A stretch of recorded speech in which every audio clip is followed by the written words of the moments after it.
Здравейте, благодаря, че се събрали. Аз се казвам Даниел Попов, по образование съм геолог от 2005 до 2020, но всъщност и по-настоящем съм се занимавал с множество минни проекти за добив на метали, с преработващите предприятия за концентрата, така наречените по-български меднодобивни комбинати най-вече, също и тези за олово. Не само в България, в чужбина, в Турция, в Румъния, на Балканите, в Кавказските планини. Също така съм се занимавал и с редица законови процедури, стратегически документи, както на национално, така и на европейско ниво, дори на световно.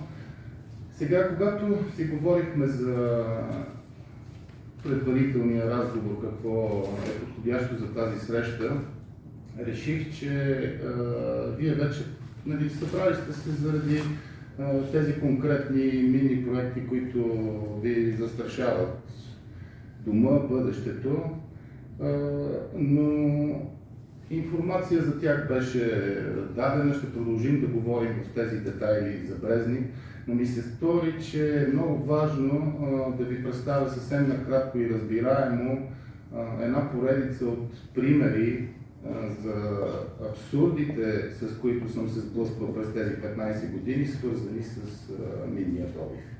Така че вие да си представите изобщо цялата картинка, къде и как се развиват нещата.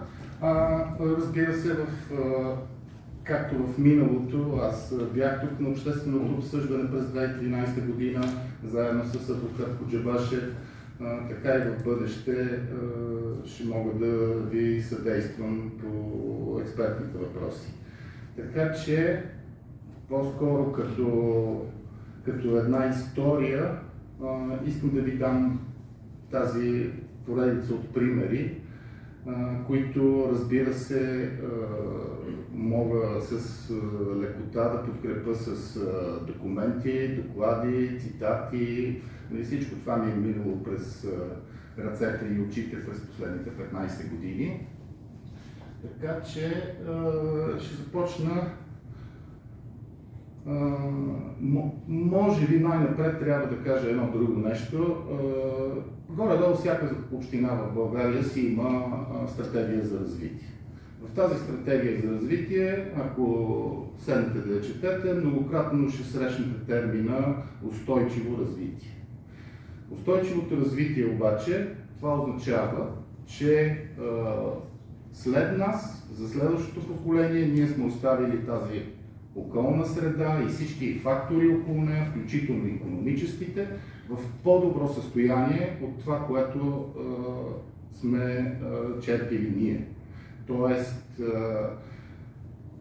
едно непрекъснато подобряване на тези фактори, от които зависи нашия живот. И след съобразно опита ни през всичките тези години и поредица от изследвания, доклади, мога спокойно да кажа, че минният добив не попада в тази категория. Минният добив по никакъв начин не създава устойчиво развитие. Минният добив изчерпва ресурси, които са ограничени. Минният добив използва страшно много вода. Минният добив използва страшно много енергия и неизбежно създава и много сериозно замърсяване, в много случаи и токсично. Според критериите на ООН за устойчиво развитие, просто минният добив няма как да попадне в тази категория.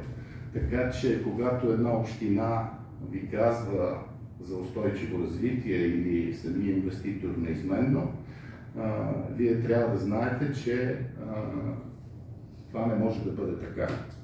И сега започвам с примерите. Първия е за находището в Челопеч, което е с изключително високо съдържание на арсен, така на световно ниво изключително високо съдържание на арсен. И когато се дава първата концесия, мисля, че в края на 90-те години, в нея има изрично условие да бъде решен проблема с арсена, ако се позволи отново добива на злато от мината в Челопеч. Първоначално инвеститора Dundee Precious Metals тогава се опита да въведе цианидна технология за извличане на златото. Обясни ни в един ОВОС, оценка за въздействие върху околната среда, как когато вкарат хиляди тонове цианиди, силно токсично вещество, силна отрова, когато ги докарат в България, когато преработят златото с тях, по някакъв магически начин арсена ще изчезне. Така и доклада така и не обясни как точно ще изчезне. Нещо говореха за едни филтри, но така или иначе, след като успяхме да преборим решението по ОВОС, с което вече беше разрешен добива с цианиди, Dundee Precious Metals се принудиха, тъй като много малко са предприятията на световно ниво, които са съгласни да преработват концентрат с такова високо съдържание на арсен. Беше забранено изрично с постановление на Министерски съвет да бъде преработван в Пирдоп.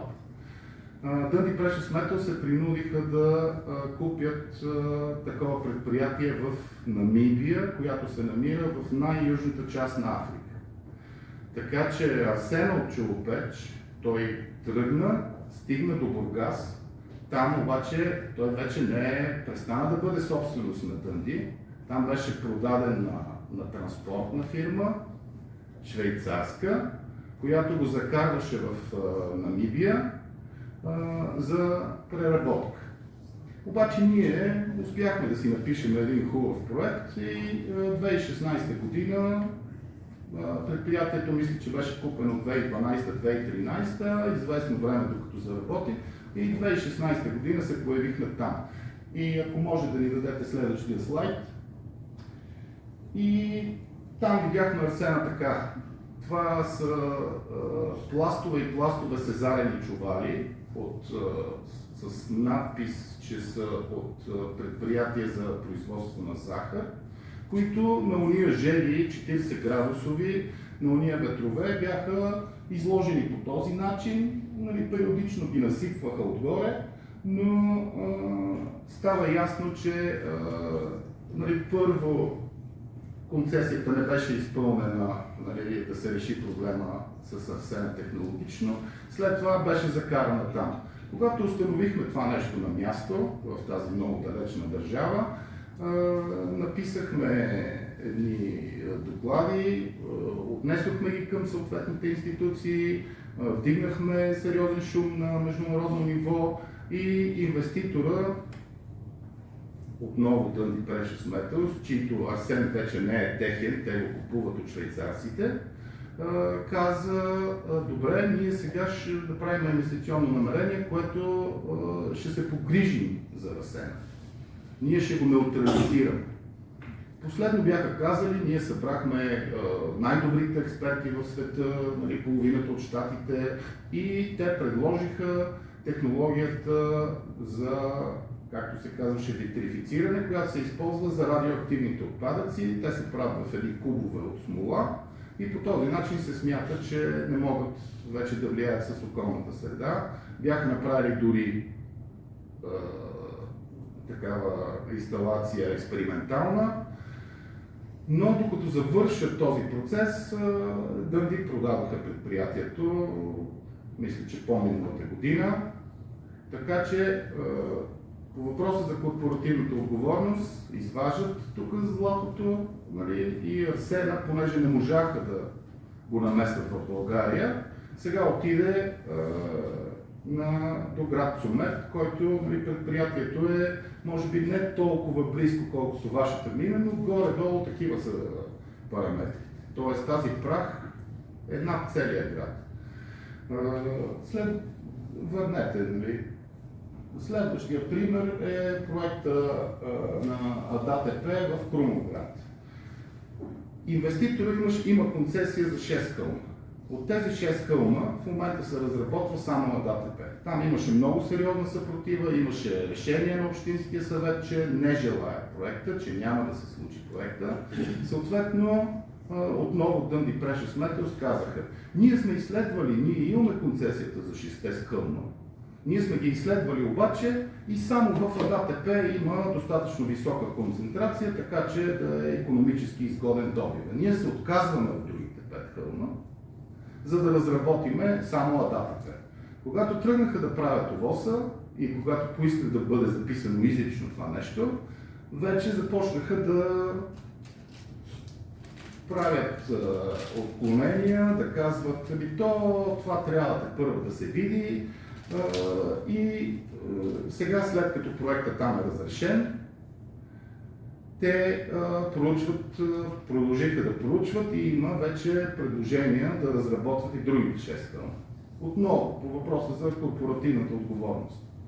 Следващия пример понеже дълго време кампанията, с която се занимавах, беше да спреме, имаше тогава вълна на използването на цианидна технология, която е много ефективна за минните компании, много ефтина, но пък се използва много токсично вещество.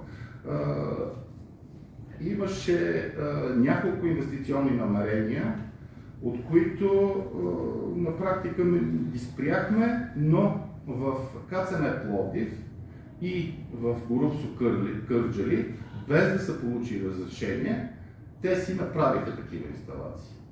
Съответно, като ги установихме на място, КЦМ Пловдив бяха глобени с 10 000 лева, което беше една сериозна глоба за онези години, там около 2010, защото до тогава глобите, които им налагаха, бяха от труда на 400 лева, 600 лева, която за компания с милионен оборот, представете си какво е. В Горубсо Кърджали изрично Държавният строителен контрол каза, че трябва да бъде разрушена. И да бъде разрушена, и тогава Министерството спешно им издадоха ОВОС-а, без всичките обществени обсъждания, просто казаха, подпечатаха го, казаха: то разрешихме. Още един пример за корпоративната отговорност. След това специално за Сарел Медет и господин Цуцорков, с които имахме дълги разговори, срещи на времето, говоря за бащата Лъчезар Цуцорков, там, понеже доста често се получаваше при екстремни дъждове, се получаваше така, че съоръженията от площадката на Сарел Медет преливаха и отиваха в реката, заедно с токсичните елементи в тях. На един такъв разговор той вече нямаше аргументи по-нататък и каза: тия големи дъждове, това е божа работа.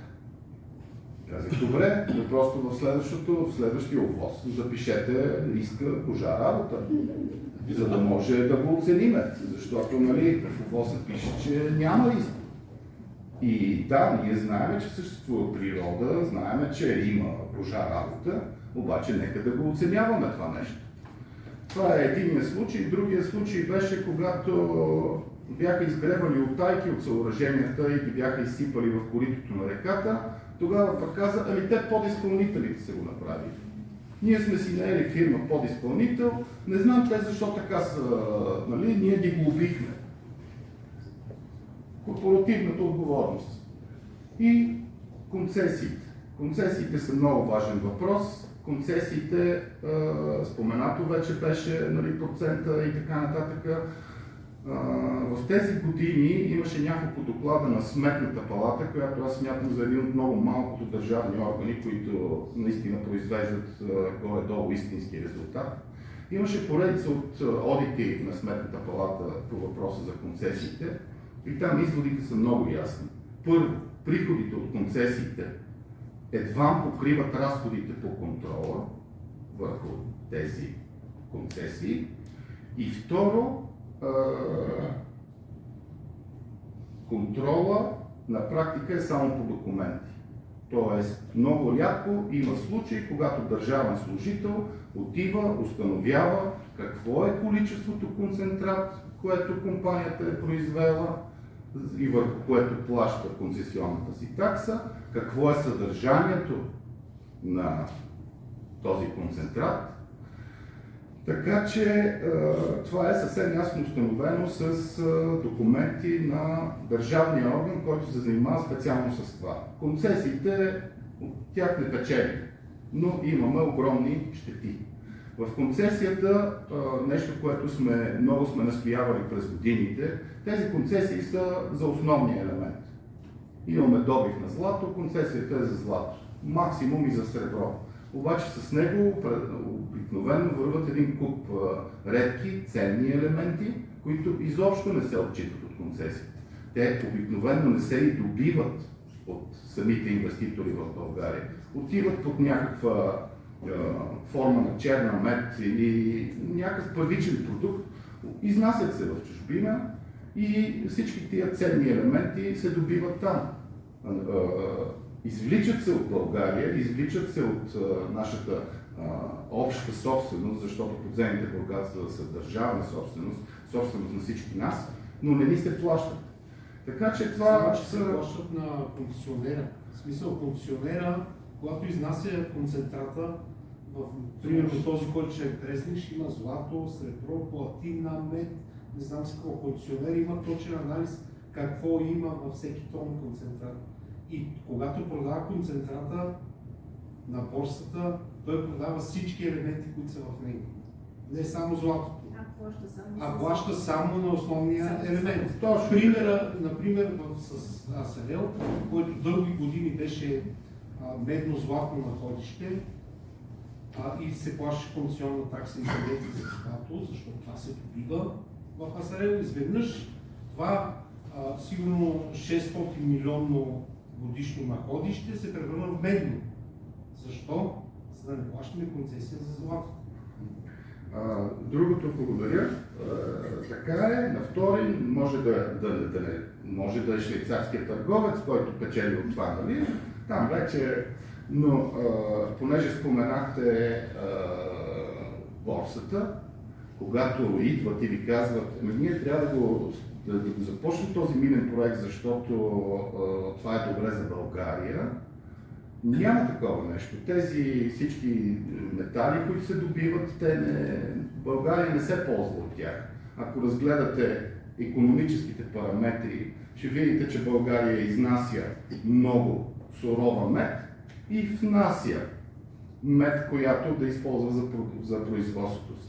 Тоест, ние си плащаме, изнасяме ефтино, после си внасяме продукта, който ни трябва за индустрията по скъпия начин. И нататък вече. Сега, експертните оценки.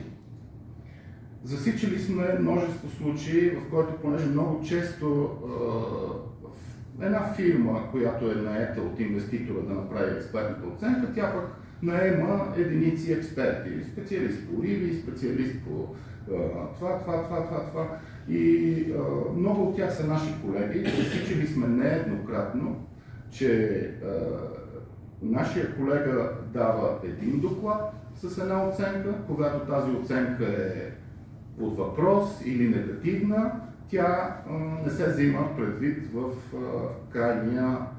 крайната оценка за въздействие върху околната среда. Тоест, там върви една много сериозна цепка, така че наистина ОВОС-а да пристигне при нас в вида, в който ни казва, няма никакъв риск за нищо. Многократно сме го, нали? Конкретен случай, ето и нашите приятели от Трън, особено шокиращ беше инвестиционното намерение за мина злата. Ние ще добиваме злато оттам и уран не съществува изобщо в инвестиционното предложение, в първоначалните оценки, благодарение на тогава Руми Боянова, която се свърза с мене, която беше изровила от Държавния геофонд поредица от документи така с по щастлива случайност на обстоятелствата, ние видяхме, че рудника Злата не само, че има много сериозно съдържание на уран, но и е бил рекултивиран като уранов рудник, за да бъде затворен. И сега поставихме пред Министерството на енергетиката въпроса или няма злато, нали, инвеститора е прав и тогава тези, които са казали, че има, или няма уран и инвеститора е прав, и тогава тези, които са казали, че са има уран и са взели държавни пари за рекултивацията, са излагали, или обратното. Изберете си една от двете случки и те не можаха да изберат коя от двете случки и това мисля, че помогна значително. Малко само да те поправя, ако може, защото тук доста хора сме били вътре в историята с Трън. Когато те първоначално казаха няма никакъв уран, въобще няма, това професори наредени. Значи един куп професори наредени пред телевизия и работи разказах там няма никакъв уран. Обаче като излезоха документите от Националния геоложки фонд, където имаше документи, в които се каже, че на места в Трънско при проучванията са откривани до 16 кг на тон руда уран, при положение, че те ще да добиват 1,8 грама злато. И тогава вече като излезоха тия документи, там представители на инвеститорите, за да разправят нещо съвсем различно, и казах така, ние ще добиваме само златото. Си реч, урана ще ви не казва какво, но очевидно ще остава за хората. Просто исках тая подробност да кажа специално до там. Така. Продължаваме нататък, моля следващия слайд. Само моля, когато говорите да се представите.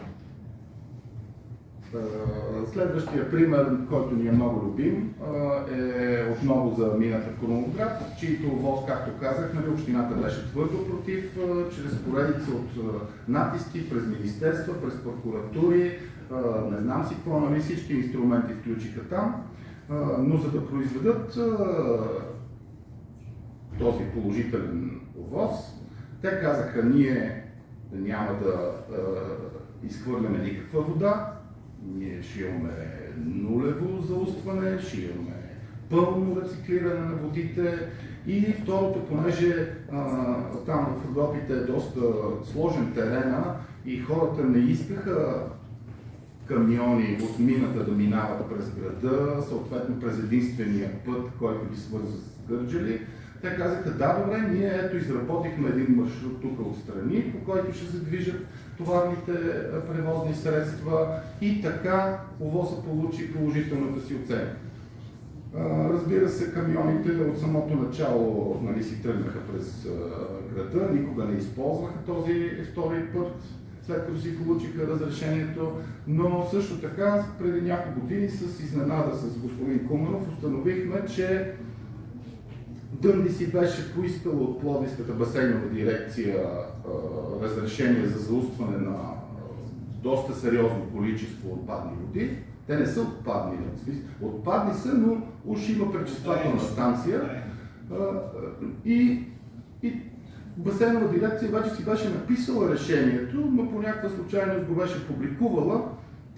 Хванахме и посочихме, че в ОВОС-а, нали, е казано нулево заустване, така че ако се вземе това решение за заустване, не може да се вземе без да се отвори ОВОС-а отново и да се поиска, да се оцени и да се поиска заустване. И сега тогава го спряха, по-късно, нали, според мен няма. Минната стратегия. Дълго време, нали, заради всички тези проблематики, дълго време сме обсъждали, че имаше нужда от стратегически държавен подход към това, говорили сме го пред различни институции. В един момент се появи един документ, минна стратегия, който си беше написан от Минната камара, в която имаше много сериозни абсурди, имаше, например, си бяха поискали определени територии изобщо да бъде изключено всяко друго развитие, да бъдат запазени за минен добив. Защото, разбирате ли, находищата на подземни богатства били на определено място и това място трябва да се запази за минния добив. Не може да се прави друго там. Не може да се гледат мед, не може да се гледат крави, нали, трябва да си заминем долу. Предоставихме тогава, написахме едни много подробни становища, затихна историята. След няколко години се появи така подобрено копие на минната стратегия, но както и да е, преди 2018 поисках тази стратегия да бъде преразгледана. Вече бяха минали 5 години и казвам, тази стратегия трябва да бъде преразгледана. 18-20 година влезнаха поредица от нови цели, законодателство на европейско ниво трябва да бъде осъвременена.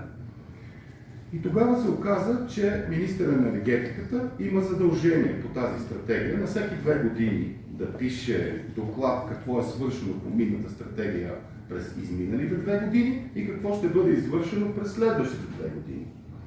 Подадох достъп до информация и се оказа, че за този 6 годишен период не беше направен нито един доклад. Толкова до държавната отговорност по въпроса. Наредба 7 за здравноохранителните зони. Имаше такава наредба, която ограничаваше отстоянията между индустриални инсталации и населени места.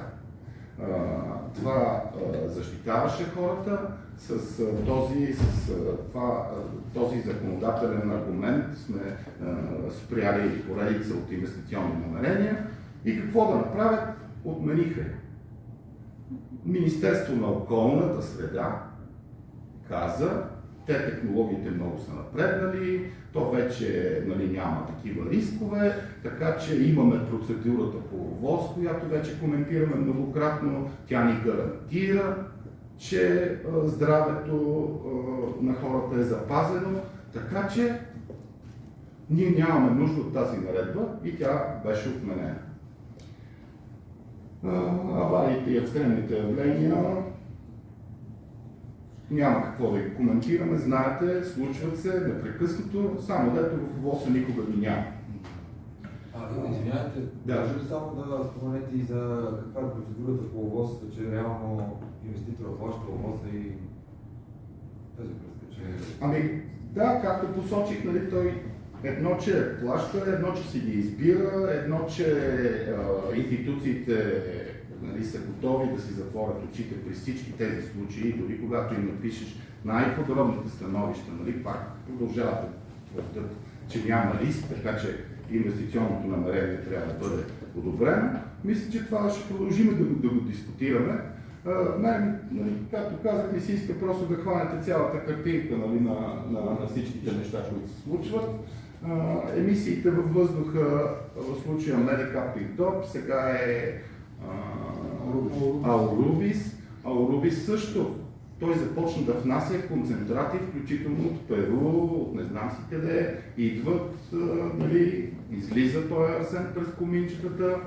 Във всеки месец има определено съдържание на арсен, винаги е под някакъв минимум, обаче според стандартите на ООН няма такъв минимум на арсена. Бидейки от най-токсичните вещества, просто не трябва да го има. Така че и това е нещо, с което първо трябва да се справяме. И рекултивацията на замърсени терени. След 2000-та година за кратко съществува една програма национална, околна среда и здраве. По тази програма се правят няколко много сериозни изследвания и в резултат на което се установяват поредица от горещи екологични точки. Такива са региона на Чулпет, Шипирдоп, региона на Кърджали, региона на Перник. Тези места са с сериозно индустриално замърсяване, което си знаем от край време. Установени са в почвите арсен, установени са, че постъпват чрез кравите, които пасат в мляко. Всички тия неща са установени. Имаше дълга борба. Тези горещи екологични точки бяха потвърдени с 2 постановления на Министерски съвет. Беше голяма борба да ги преборят, да ги отменят, защото то замърсяването вече го нямало. Не успяха да ги отменят, но продължават да не го вземат предвид, когато става дума за одобрение на инвестиционни намерения. И следващия слайд е Благодаря за вниманието. Това е общата картинка, детайлите са безкрайно много. Както казах, това доказателства за всяко от тези неща, нали, може да намерим налични. Да. Аз искам само да допълня по последното нещо, което казах. Спас Озунов се казва. По последното нещо за рекултивацията на нарушените линии, сега мисля, че вече приключи тази програма. Наричаше се програма за отстраняване на минали екологични щети до периода на приватизация. Тоест това, което държавата е свършила до 1989 година като въздействие, трябваше да бъде отстранено с един заем огромен от Международния валутен, от Световна банка всъщност. И в няколко района, например Панагюрище, Медет, се вложиха десетки, да не кажа стотици милиони левове за рекултивация. Резултатът от тази рекултивация виждаме в Медет, защото той е закрито предприятие и видяхме какво се случва като болница. Ще го видим и предполагам и в други презентации. Мисълта ми е, че се вкараха страшно много пари без такъв ефект. И, например, мога да кажа, че една от фирмите, които изпълняваш такъв проект, за да ви стане ясно механизма, се казва Омикрон, а надзора се извършва от фирмата Нормико. Ако прочетете обратно името на фирмата, ще ви стане ясно за какви дейности и за какъв надзор става въпрос. И надзор на качеството и на ефекта от това какви пари сме вложили ние с държавен заем. Аз се опасявам се, че сега същия този цирк ще се случи и с въглищните мини в контекста на въглищния преход. Ще се случи, да. И не само там. Благодаря. Ако има други въпроси, ако не, ще поканя колегата Димитър Куманов.